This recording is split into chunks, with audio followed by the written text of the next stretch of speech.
There is a bias in the industry that favors male DJs when it comes to being booked.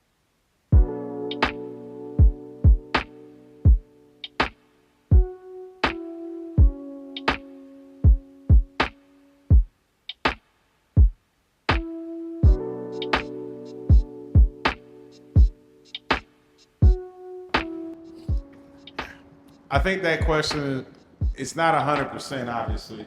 I think it just depends on who the talent buyer is. I see a lot more nowadays.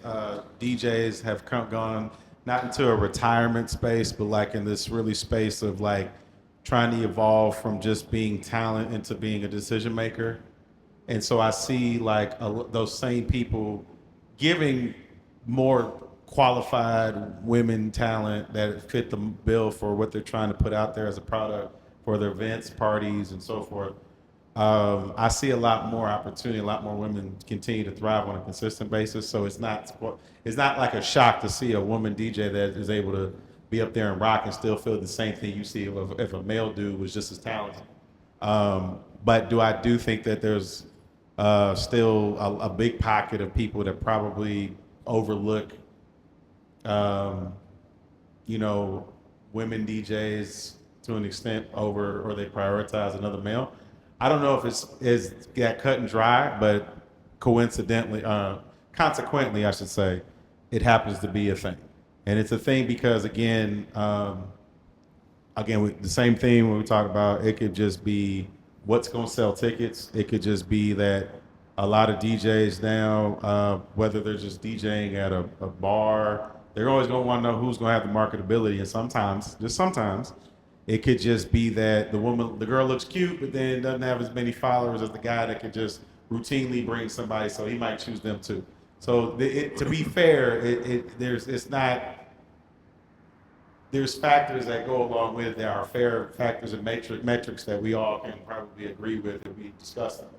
However, I do think that, if you take away all that and just say put two people at the same skill level and you go man and woman, it really just depends on who's booking and kind of like where and so forth. I haven't seen it where it's a lot more balanced than it ever has been, but is it a thing? Yeah, and women have to probably get an A to get a C in the DJ industry even still, but I think that C is becoming more of a B, and then eventually we'll hopefully we can see where it's just even killed. As long as you're good and you're talented and you good vibes and you know how to come in there and rock a party with the same type of energy, yeah. Maybe someone will want that masculine testosterone fueled energy depending on what type your gig is, and then maybe they want that feminine energy that comes up and does the same thing. I mean, it just depends on who it is and what, and then just could be also rates and what their budget is or what they're really trying to pay or how they're going to try to profit with their bottom line. And so there's a few things, but does it still happen? Yes. Does it happen as much as it used to? Absolutely not. If I can get into that and speak my testimony, I feel like nowadays, being that I'm a newer DJ, I started about 2 years ago. Nowadays, I feel like it is more common or it's more accepted for female DJs to just be, accepted into the industry or being able to call themselves a DJ. But it's still like we have to prove ourselves. Like we still have to make sure that we do have the skill behind it, especially if it's important to you to be good at what you do. Because I took a long time with making sure that I was, and I'm still making sure I'm perfecting my craft and everything that I do. But sometimes I still get judged for sure just because people don't know me yet. So even when they book me, I'm blessed to have the chance to be able to, be here and be in the room and, show myself. But I definitely know that I have to prove myself to be able to get booked again or just to be able to. Do you think that it's more so than a man would have to? A little bit, yeah, for sure. Mainly because it's the men that are looking at me like, can you do this? Like, is she good at it? I have men telling me like, oh, you're actually good. Right. Thank you. Like Thanks. It's definitely a backhanded because you're a compliment. woman, you can't okay. I do feel like there's like a pay gap though in between that too. So like you said, it depends on who's booking. I feel like men can set a higher price in a sense. Like if a woman came through the door, like you're 2 years experience, right? You said, I want $850 for a 4-hour set. They're gonna look at you crazy, right? But somebody who has I have 13 years experience. You have how many years experience? I'm 12 years. 12 years experience, right? If you came into the door and said, hey, I want $1,000 for 4 hours, they'll look at you and be like, oh, well, you have experience. There'll be reservations. Right. So Right. now it won't be like hey, I'm not going to be hesitant to pay you the $1,000, but I'm going to be hesitant to pay the person who has 2 years experience. Not really. Some people. Hold on, wait. But I'm talking about the person who's booking. Yeah. That's what I'm saying. Not in general. I'm saying the person who's booking. How you hold yourself to a Nah. Does there's- right. there's- So he said it depends on who's booking. So that's why he was saying if the person who's booking will take somebody who has 12 years experience, but they might not be as good, but they're looking at that experience. That No. might be different than somebody who has 2 years experience. Go ahead. Oh, I was gonna say I've been DJing for a long time. I've never seen this many female DJs out here now, and they're leading the way for people like you. They're doing their thing. So it ain't back in the day of wow, she's a female, she's not that good. They coming with skills and they getting booked. They taking a lot of dudes' jobs out here, Right. and they doing it. So it's changing. You just gotta hold on. These females, they laying the path for y'all, and y'all coming. Y'all coming. So if I can piggyback off of that, like you said, I've seen a lot more in my experience from when I started. Now that's why I'm like, and I've mentored several that are actually doing really good on their own. You know what I'm saying as well. And that again, I can't step and know what it's like to be in a woman's shoes to experience the exact same thing because I'm not a woman. But I always have been kind of empathetic to saying that, yeah, they deserve to give them every opportunity to help kind of show that they're worth their weight in gold, like I mentioned before. Now, to what his point, what he was saying was that they may look at me and say, hey, 12-year experience. I'll be honest with you. Nowadays, with talent buyers and the climate, it's not so much about they're looking at me, oh, you got 12 years experience in doing this. They're going to be looking like, how hot are you and how can you sell something? So if she's 2 years, right, and she's just hot and everybody's like, oh, man, and she literally, like, you can just sit there and say, man, I'm going to do a pop-up set over a Slutty Vegan or something. And then, like, she gets 50 people, whoever follow, 100 girls or 100 dudes or whoever, all just pull up and they say, oh, we saw that and then we want to try to like exploit that. I don't care how good or experienced or what I've done, whether I was on tour, concerts, been to EDM, Latin, or hip hop festivals that I've done on main stages and everything. It's not going to matter because who's hot right now? Her. That comes back to the gimmick compensation too. Right. So that's what, Right. So, I'm saying it depends on who the client buyer is. If they do look at Right. So if they do look at experience more than the gimmicks, then yes, some people might go for you over the 2-year person. But that experience might be outdated from what's the pulse of where they're trying to Other demographics serve that to. you're trying to sell to. Right. So that also goes back to the beginning of the conversation. The pitfall I see most about women from a DJ, and this is coming from the guy that get mentored women as DJs, is that they don't really know a lot about the business aspect because when we were mentoring them, it was more about just making sure their performance element was up to par. Skill was there. And a lot of time as men, we don't really discuss your pockets or your business or what your worth may be. So to tell it to another woman and try to figure out what it is based on the work that they're putting in, thinking they have to work double harder. That's why a lot of them, and I know some, that would be like, oh, let me get $1,500 or whatever for a gig we would think is a lot for paying $700. You know what I'm saying? Right. They don't know that, and we don't discuss that because I'm not trying to be in your pocket. Right. But I know a lot of women that be like, oh, I'm not getting gigs. I know a woman who was literally complaining one time in a DJ. She's out west, out in LA, and she was like, oh, I'm not really getting what I used to in my rates. And I tried to book her, but she was like, oh, I can't, for an event I had a pretty good budget for it at the time. And she was like, oh, well, my budget was like $2,000 for this. I'm like, okay, I got $400 for you and it's only an hour and a half set. So, and it was like, okay, but I'm not mad at you for doing that. Do you get how you live? At the same time, I can sit there and say, talent wise, she would get washed. And I mean that respectfully. Right. But I also know what she can bring to the table. She is still very formidable. She's still very good. She's very marketable and so forth. But I also said like the way that it's been navigated amongst men that are all DJs is different from women. At the same time, one key thing that's not been discussed is how the business has had to be navigated like men, such as we have to go through the ups and lows and the peaks and valleys of, man, maybe we've been able to go ahead and get a lick on this set or whatnot, or we've earned our way up and our marketability's improved.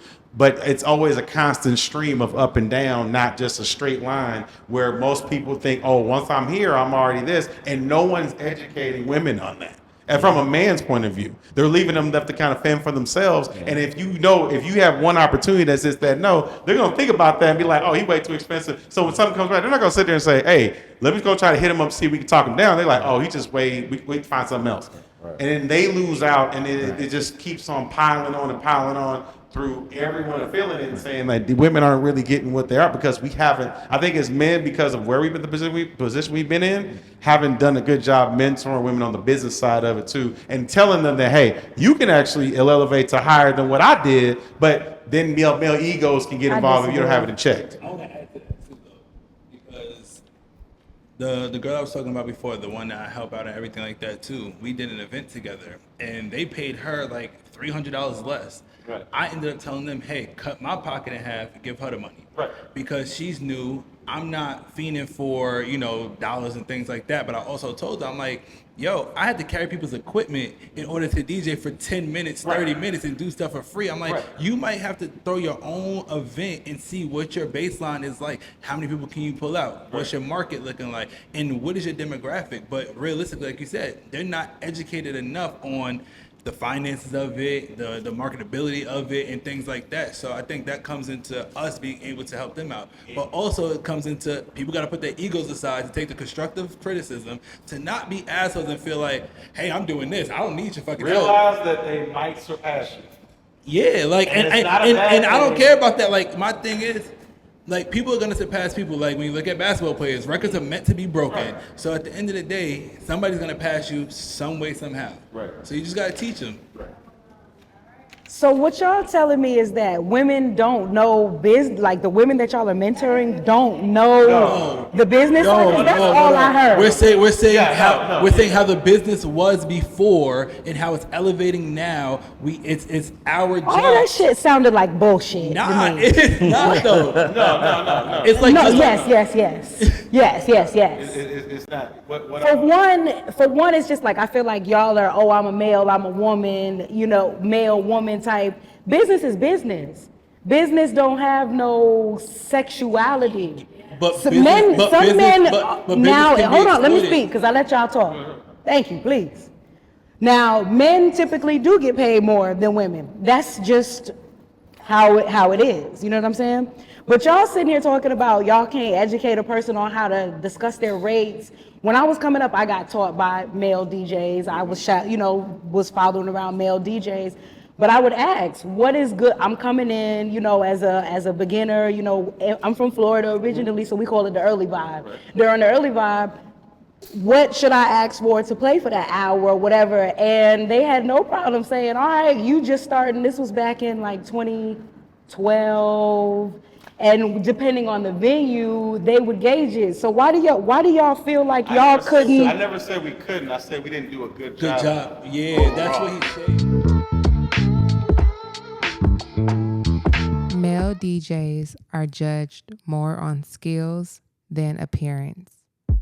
If you agree, step forward.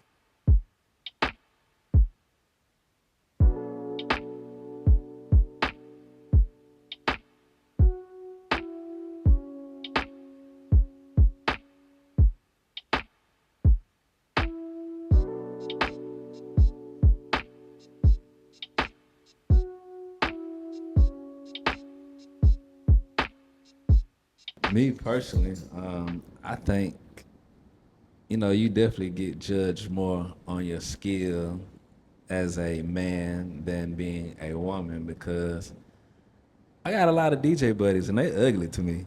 Like, they appearance wise, they don't give a damn what they look like, how they come out the house. But guess what? When they step behind the ones and twos, they gonna put it down. I see a lot of women who are great DJs who don't get the attention or, the acknowledgement that I think they should get as, quote unquote, I guess, more glamorous or prettier DJs, as you would call it. and they just, turning knobs and what we call them button pushers. I was talking to my cousin about like Uncle Waffles. Like her appearance is top notch. Like she'll come out, start dancing or whatever. But I also said to him, like, if she had to DJ a party that's open format, I don't think she'd be able to survive in that environment or that climate because she is one type of DJ. She'll DJ That's her her, music. yeah, her niche, yeah. Yeah, like you have a Yeah. niche and that's cool and all like that. But like I feel like yeah, she's an international global DJ, but she really only DJs the songs that are produced by her and her team and things like that. That's because her marketing, though, is A1. It is, and I don't have no problem with that, but I'm just saying, like, when it looks like appearance and skill are two different things. Like, her appearance, she comes out and starts shaking her butt and doing all these different things and dancing and stuff. That's an appearance thing. Right, There's no right. real skill behind that. And That's true. I was a dancer, so there's skill behind dancing, but there's no skill behind spinning on the turntable when you have your set played out like that. And so that's why I feel like it's flipped. For us women, we are judged harder than males because y'all aren't booking us off of our skill. Y'all booking us off of what we look like. Y'all, what we show up in. I had a gig one night and all the promoter, the host, all he kept talking about was it was in wintertime, it was like a sweater dress. Cute little sweater dress. And that's all he talked about the whole night was your cute sweater. You got your sweater dress on. And I was just like, shut the fuck up. Like, is the music good? Host the party. Talk about the people, you know what I'm saying, smoking the hookah. I disagree because I think right now the evolution of where DJing has been for a majority of DJs, whether you're a bedroom DJ, corporate DJ, wedding DJ, club DJ, a specific genre type of DJ. We really have become more of the artists than, let's say, a lot of the rappers or singers or whatnot, and there's not as many labels that have to use us as gatekeepers or kind of use us as like security dogs for the creative art of work that is being put out there. So, for instance, like the reason why it's important for appearance is that you don't, whether you're doing like open format DJing, think about this. If you're more skilled, would you guys agree that if you'd had one specific genre, whether it's Afrobeats, house music, hip hop, Latin, reggaeton, Latin house, Afro house, whatever, if you find that and you find a DJ that's that specific DJ, look at like some of the DJs that are out now, Black Coffee, Diplo's, Gordo, who used to be Carnage, stuff like that from that realm. And that's just three different specific genres of DJs. They just deal with like they're typically want to deal with one specific area, and yet they're getting paid the most. And yet it doesn't require as much skill. But they have brands and they have appearances, and they built their brand or their structure, whether they created art that was good or not, whether you're the judgment, you're gonna judge whether it's good or not. They focus on one thing. So I would say, I think we all can kind of agree on this. If you're an open format DJ that can pretty much do it all great, that would be considered more skillful, right? How come those DJs, without the exception of maybe a Jazzy Jeff or an A-Track or other like Nabs or whatnot, how many of those DJs are getting the same type of money or success and notoriety and visibility that you would see with some of these other artists and DJs? I think it's more important to have your appearance and your branding down than it is skill. You just have to be good enough. If you can have something that's an appearance or something that you're part of your brand that's more marketable and they can actually take it that place, you don't have to be the greatest. You just have to be good enough to make sure that people going to want to go check you out. And then the branding and marketing and appearance and the aesthetic of your brand and what you built to that point carries that into whatever. So you don't have to be technically skilled. So to answer your question, when it comes to what you just said about is it more important, I believe now in 2025, it's more important to have your brand, and it's more important about your appearance and your entity and your persona than it is to say I'm technically this good. Because by that metric, I feel like everybody in this room should probably be bigger than you have been.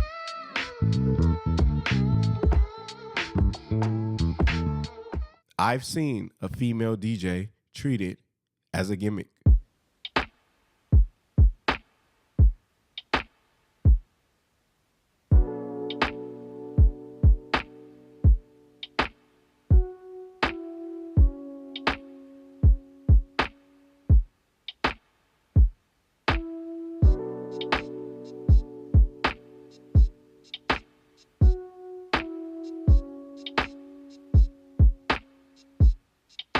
So the question was, is Have you seen like a female DJ Utilize that gimmick. as a gimmick? Have you seen that? I done been to a gig coming in front of behind someone and she wasn't, not to throw nobody in the bus, not gonna say no names, but she wasn't mixing. She was playing a mix and she took so much effort to like, have cue points in the mix. You could have just took that effort to learn how to actually mix. Maybe she was used as a gimmick on the promoter's end because she was a really cute girl. And maybe she had a following. Right. And that's what I was about to say. But 'cause other than that, she wasn't doing any, she was playing somebody else's mix. I've seen several times, you know, you see posts of people reach out looking for a female DJ. And then it might be somebody you know, hold on, man, let me see if I can find somebody that's good. Oh, no, it doesn't matter. Like, they don't care about the skills. Just send me a female DJ. You're like, hold on. Oh, it's just a look. You just want a female there to stand behind. So, you know, I see it. I see it all the time. So I'm of the thought process that gimmicks actually work, but I believe that you don't have to be one. But again, like if you look at how we digest sports entertainment, even though that they're athletes, but a lot of them now, because of the time we're in, you're looking at their personality. We kind of judge them based on what they do off the court, off the field now more than ever due to what they put out on social media and so forth. They have podcasts. They're starting their own enterprises for everything. And again, personally, I'm a wrestling fan. And a lot of these people are just putting on an act in front of people in a live audience, and it sells and it's entertaining.